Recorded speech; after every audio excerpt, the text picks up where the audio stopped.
मर्दों की भी सुनो, मर्दों की भी सुनो। कि आपको नहीं लगता है कि इस बारे में अब बात करना बहुत ही ज़रूरी हो गया है, बहुत महत्वपूर्ण हो गया है।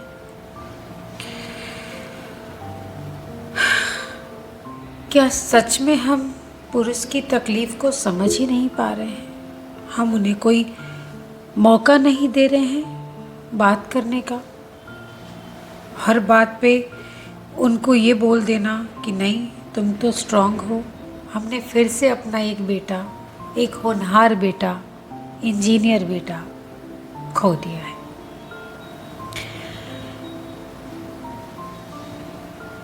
जो कि एक भाई था, किसी का दोस्त था। और ये सब की वजह क्या है? कि आप लोग कभी ये जानने की कोशिश कर रहे हैं क्या हमारे समाज में क्यों हम लोग पुरुष को बोलने नहीं देते हैं? हम उन्हें बचपन से ऐसे बड़ा क्यों करते हैं? और क्या ये एक चर्चा का विषय नहीं है? पुरुषों की चुप्पी क्यों है? क्यों वो खुल के बात नहीं कर पाते हैं? क्योंकि बचपन से हम लोगों ने सुन के रखा है मर्द को दर्द नहीं होता, मर्द बड़े मजबूत होते हैं। कितनी बार एक लड़के से कहा गया है, कभी माँ बाप ने, कभी भाई ने, कभी दोस्त ने, मजबूत बनो, मर्द कभी रोते नहीं हैं। कितनी बार उसे चुप करा दिया गया है कि अपनी तकलीफ़ों को तुम खुद ही संभालो।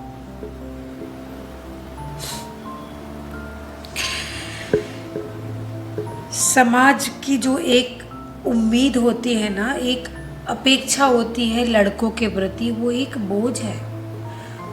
समाज ने पुरुषों पे इतना बोझ डाल दिया है, हम परिवार वालों ने इतना बोझ डाल दिया है कि उन्हें खुद को हमेशा अच्छा साबित करना पड़ता है। अच्छा पति, अच्छा बॉयफ्रेंड, अच्छा बेटा, और सब कुछ सिर्फ अच्छा अच्छा अच्छा। तो अब क्या करना चाहिए हमें? हम क्या कर सकते हैं? या सिर्फ हम दुखी मनाते रहेंगे? इस बात का हम समाधान कभी भी नहीं लाएंगे। हम कभी भी ये नहीं सोचेंगे कि भाई मर्दों की सुनो, उन्हें खुलकर बोलने दो। क्या हम ऐसा कोई प्लेटफॉर्म नहीं ला सकते हैं और ना ही घर में ऐसा कोई माहौल उनको दे सकते हैं कि वो खुल के बात कर सके, अपनी हर एक तकलीफ़ को वो शेयर कर सके बिना किसी हेजिटेशन के? क्या आपको नहीं लगता है कि ऐसा कुछ हमको क्रिएट करना चाहिए? क्योंकि ज़िंदगी देना मतलब, मैं मानती हूँ ये जो हमारी ज़िंदगी है वो भगवान ने कितनी सारी, हमने अच्छा किया होगा या क्या किया होगा, पुनर्जन्म, इन सब का भी आंकड़ा लूँ तो मैं ये मानती हूँ कि आज मैं बोल पा रही हूँ, आज मैं चीज़ों को समझ पा रही हूँ, मेरे पास आँख है, हाथ है, नाक है, दिमाग है, और इसको मैं ऐसे ही वेस्ट कर दूँ आत्महत्या करके? क्यों उस लेवल तक हमारा मानसिक जाता है कि मरना सलूशन है? मैंने आगरा में जो अभी केस हुआ उसकी रिकॉर्डिंग सुनी और सच मानो बहुत ही दुख की बात है। उसके शब्द यही थे कि मैं मर जाऊंगा तो सारी तकलीफ़ें ख़त्म हो जाएगी। ये सोच ही गलत है। लेकिन वो इस ट्रॉमा तक कैसे पहुंचा होगा ये जानना ज़्यादा ज़रूरी है। ऑलरेडी हमने अतुल जी के केस में भी देखा कि वो किस तरह के ट्रॉमा में थे। को किसी ने उनकी बात नहीं सुनी, अंत में उनको अपनी मौत प्लान करना पड़ा। ये सारी चीज़ें, हमारी सोसाइटी, हमारी जनरेशन किसी भी चीज़ के लिए अच्छी नहीं है। और डेफिनेटली हमको ये बात करना ही पड़ेगा और इस चीज़ को एक्सेप्ट करना पड़ेगा कि लड़कों को भी दर्द होता है और उनको अपनी बात पूरी तरह से कहने का बिल्कुल से हक है। क्यों वो नहीं बोल सकते कि उन्हें क्या तकलीफ़ है, उन्हें क्या दुख है? क्यों वो बात नहीं कर सकते हैं? क्यों हम उन्हें वो जगह नहीं देते हैं? क्यों हम उन्हें वो स्तर नहीं देते हैं? मुझे नहीं पता कि आप लोग इसको क्या सोचते हैं, किस चीज़ पे लेते हैं।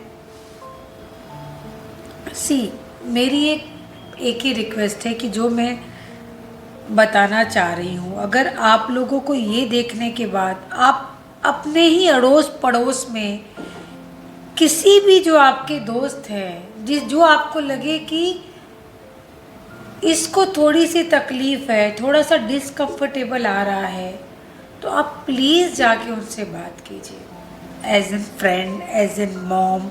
मुझे नहीं पता कि आपके दोस्त में किसी को किस तरह की तकलीफ़ है, तो आप जाके उससे बात करें, उससे पूछें और उसे उतनी जगह दे कि वो खुल के आपके सामने बात कर सके, हर एक मुद्दा रख सके, अनफिल्टर्ड बात कर सके।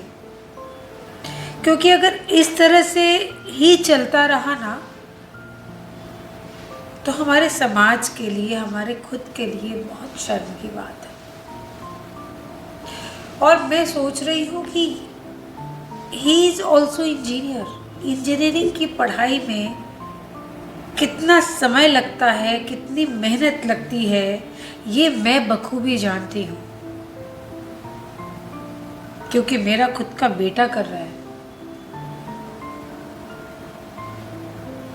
और सोचो, एक विवाद पे, एक कम्युनिकेशन से पत्नी के साथ कुछ प्रॉब्लम हुआ, उससे उसने अपनी जान दे दी। नहीं सोचा कि बाद में माता पिता का क्या होगा। मुझे लगा, और उसकी प्रॉब्लम ही यही थी कि कोई मेरी सुनता नहीं है। मर्दों की सुन लो, मर्दों की बात कर लो।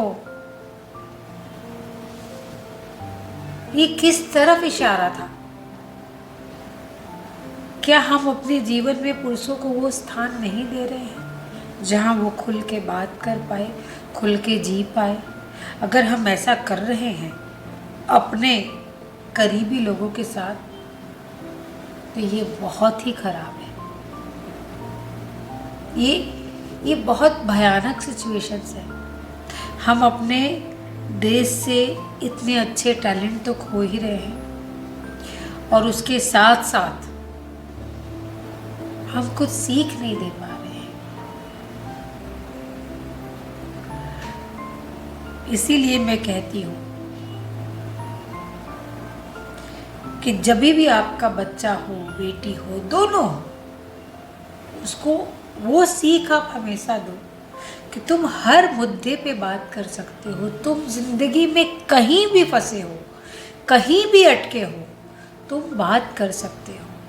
वो एक स्ट्रॉन्ग फीलिंग दो उनको, आई एम विथ यू, मैं हूँ सुनने के लिए, और बिल्कुल अनफिल्टर तुम्हें मैं सुनूंगी, तुम्हें मैं सुनूंगा, बिना किसी जजमेंट के। क्योंकि जब तक हम इस तरह का माहौल अपने घर में, अपने आसपास नहीं बनाएंगे ना, तो इसी तरह से अतुल, रवि, पवन, और मैंने अभी सर्वे किया 78% लड़के सुसाइड कर रहे हैं।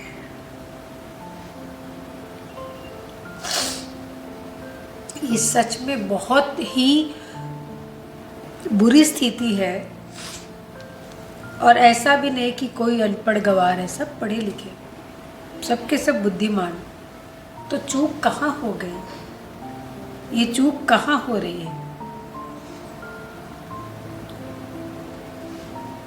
मुझे नहीं पता आप लोग मेरे इस वीडियो से कितना रिलेट कर पाएंगे, पर मेरी एक ही हाथ जोड़ के विनती है आप लोगों से कि इस वीडियो को सुनने के बाद में अपने आसपास आप ज़रूर देखिए। अगर आपको लगता है कि आपकी फैमिली में से, आपके दोस्तों में से कोई ऐसा परेशान दिख रहा है, तो आप जाके बात कीजिए। आप मेरे वीडियो को लाइक मत कीजिए, सब्सक्राइब भी मत कीजिए, लेकिन ये जो हो रहा है ना, इसको हमको बंद करना पड़ेगा। ये हमारे समाज के लिए। और हम क्यों हमेशा जजमेंट ले लेते हैं पुरुष के लिए? और सरकार ने भी इतनी सारी कानून बनाई है महिलाओं के लिए, पुरुषों को भी हक है। क्या हम ऐसा कुछ नहीं कर सकते, मुझे नहीं पता कि हम क्या कर सकते, लेकिन ऐसा मुझे लग रहा है कि हमें इस पे करना ही चाहिए। ये हमारी जिम्मेदारी है और ये बहुत बहुत ही बड़ा मुद्दा है। और मैं निवेदन करना चाहूँगी लल्लन टॉप की टीम, जिनको मैं फॉलो करती हूँ, और पत्रकारिता हो, पॉलिटिक्स हो, वो सारी चीज़ें वो लोग बहुत ही निष्पक्ष बोल दो आप, उस तरह से वो करते हैं। तो मैं स्पेशली रिक्वेस्ट करूँगी सौरभ जी, आप ऐसा कोई प्लान लॉन्च कीजिए। मुझे ये भी नहीं पता सौरभ जी तक मेरे ये वीडियो जाएगी कि नहीं, मैं टैग ज़रूर करूँगी उनके चैनल को, लेकिन मैं चाहती हूँ कि आप ही ऐसा कर सकते हैं, क्योंकि जिस तरह से आप बात करते हैं, कोई भी इंटरव्यू हो, जो आपका और आपकी खुद की एक जो समझदारी है, तो मुझे लगता है कि आपको इस विषय पे एक अच्छा सा एपिसोड और पॉडकास्ट बनाना चाहिए सर, क्योंकि ये जानना बहुत ज़रूरी है लड़कों को कि कैसे डील करें, और फैमिली वालों को भी कि कैसे अपने बच्चे को समझाए कि समस्या तो रहेगी, समस्या खत्म हो जाएगी ऐसा है ही नहीं, समस्या तो रहेगी, लेकिन समस्या को तुम डील कैसे करोगे, कैसे बातचीत का स्तर करके तुम अपने हर एक परेशानी को सॉल्व कर सकते हो। और ऐसा कोई भी कारण मुझे नहीं लगता है कि जो आपको मरने पे मजबूर कर दे। बहुत अनमोल है ज़िंदगी, हर एक पल, हर एक घंटा, जितने लोग आपसे जुड़े हैं आसपास, वो सब इम्पॉर्टेंट है। हम कैसे भूल जाते हैं कि हमारे जाने के बाद क्या होगा। मेरा खास निवेदन है सरकार से भी कि इस विषय पे ज़रूर कुछ ना कुछ किया जाए, ऐसा कुछ तो टीम वर्क किया जाए, ऐसा कोई कानून तो होना चाहिए, और ऐसा कोई काउंसलिंग होना चाहिए जहाँ पे पुरुष आके दिल खोल के अपनी बात कर सके बिना किसी जजमेंट के। क्योंकि अगर हम ये नहीं करेंगे ना, 78% का आंकड़ा आपको समझ में आ रहा है, ये बहुत ही दुर्भाग्य की बात है। एंड मैं मानती हूँ कि हर किसी की ज़िंदगी में स्ट्रगल है, बहुत ज़्यादा स्ट्रगल है, लेकिन ऐसे मरना वो सही नहीं है, ये रास्ता नहीं है, ये एग्जाम्पल नहीं है। जैसा कि उन्होंने वीडियो में बोला कि मेरे मरने के बाद सब चीज़ ठीक हो जाएगा, मैं बिल्कुल नहीं मानती हूँ। आप शायद जिंदा रहते, अपनी बात करते, ढूंढते आप कि कौन सा जरिया है जिससे आपको खुद के सवालों का या जो भी तकलीफ रही हो आप पति पत्नी के बीच में, मैं वो मुद्दा नहीं लाना चाहती हूँ, क्योंकि मेरा मुद्दा है पुरुषों से, पुरुष क्यों बात नहीं कर पा रहे, क्यों पुरुष को हम जगह नहीं दे रहे हैं। सो मेरा मुद्दा ये है। अतुल जी के केस में भी मैं बहुत डीप तक गई थी और वही मामला मैंने पाया। सच पूछो तो मुझे बहुत शर्म आती है कभी कभी कि क्यों इस तरह की औरतों का माइंडसेट क्या होगा।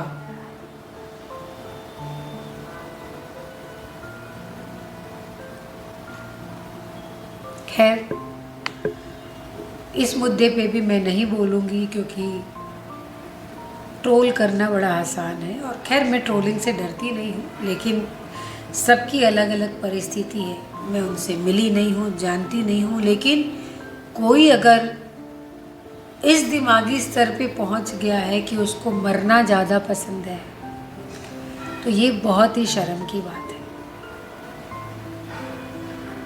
ये नहीं होना चाहिए था। और मैं आप सबको रिक्वेस्ट करूँगी, आपके घर में बच्चे हैं ना, बच्चे को कैसे बड़ा करना है ना, तो ये सारे लेसन्स भी आप उनको इंक्लूड करिए अपने सिलेबस में, अपने घर के माहौल में। वो वैसा ही माहौल उनको रखिए कि वो खुल के बात कर पाए।